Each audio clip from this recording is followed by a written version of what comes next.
Hi అండి. అందరూ ఎలా ఉన్నారు? Welcome back to my channel Smita sisters. ఇవాళ క్యాటరింగ్ స్టైల్‌లో కరకరలాడే దొండకాయ ఫ్రై. అవునండి. చాలా టేస్టీగా, యమ్మీగా అండ్ ఒక్కసారి చేస్తే ఇంటిల్లిపాది వదలకుండా ప్లేట్ ఖాళీ చేసేస్తారు. అంత బావుంటుంది. అండ్ ప్రాసెస్‌లోకి వెళ్ళిపోదాం రండి. ఎలా తయారు చేసేసుకోవాలో చూసేద్దాం. ముందుగా అయితే ఒక మిక్సింగ్ బౌల్ తీసుకొని దొండకాయలు ఈ విధంగా పొడవుగా కట్ చేసుకోవాలి. మరీ సన్నగా కాకుండా, మరీ లావుగా కాకుండా ఇక్కడ నేను చూపిస్తున్న విధంగా అయితే కట్ చేసుకోండి. డీప్ ఫ్రై చేసేటప్పుడు మాడకుండా, అలాగా పచ్చిగా ఉండకుండా ఈవెన్‌గా వేగుతాయి.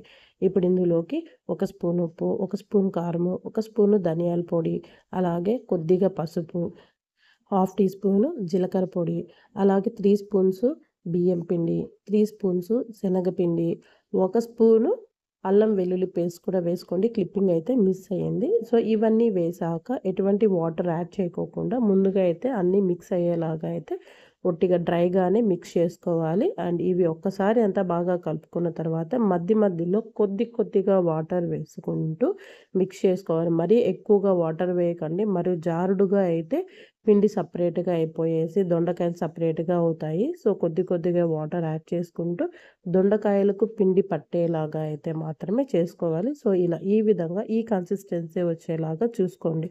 సో, ఇక్కడ జారు అవ్వట్లేదు. అలా అని తిక్కుగా కూడా అవ్వట్లేదు. పిండి మాత్రం దొండకాయలకి అంటుకునేలాగా చూసుకోవాలి. ఇప్పుడు స్టవ్ ఆన్ చేసుకొని పాన్ పెట్టుకొని డీప్ ఫ్రైకి తగినంత ఆయిల్ అయితే వేసుకొనేసి ఆయిల్ హీట్ అయ్యాక దొండకాయ ముక్కల్ని వేసుకోవాలి.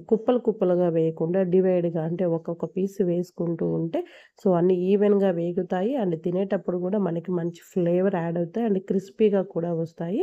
అండ్ వేసిన వెంటనే అయితే మాత్రం గరిటె పెట్టి కదిపిచ్చేయకండి. సో, అవి ఆయిల్‌లో నుంచి బయటకి ఉడికి బయటకొచ్చేంత వరకు బబుల్స్ అంతా పోయేంత వరకు అయితే వెయిట్ చేసి తరువాతనే గరిటె పెట్టి కదపండి. సో, ఏవన్నా స్టిక్ అయ్యి అతుక్కున్నట్లయితే డివైడ్ చేయండి. బాగా రంగు వచ్చేలాగా వేయించుకున్న తర్వాత ఒక ప్లేట్‌లో టిష్యూ పేపర్‌లు పరిచి అందులోకి ఈ వేయించుకున్న దొండకాయ ముక్కల్ని వేసి పక్కన పెట్టుకోండి. ఎక్స్‌ట్రా ఆయిల్ ఏమన్నా ఉంటే టిష్యూ పేపర్ అబ్జార్బ్ చేసుకుంటుంది. సో, ఇదే విధంగా మిగిలిన దొండకాయ ముక్కలన్నీ కూడా వేసి వేయించుకోవాలి. లాస్ట్‌లో వేయించుకున్న తర్వాత అన్నీ అయిపోయిన తర్వాత స్టవ్ ఆపేసి ఒక 6, 7 పచ్చిమిర్చిలు కూడా వేసి వేయించుకోండి.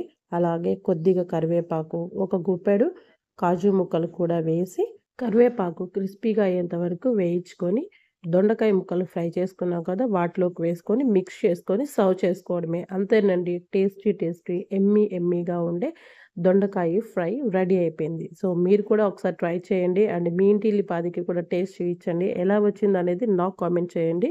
అండ్ ఏవైనా డౌట్స్ ఉంటే కామెంట్ చేయండి. క్లియర్ చేస్తాను. అండ్ ఎవరైనా నా ఛానల్ సబ్స్క్రైబ్ చేసుకోని వాళ్ళుంటే సబ్స్క్రైబ్ చేసుకొని సపోర్ట్ చేయండి. And thanks for everyone for watching my videos.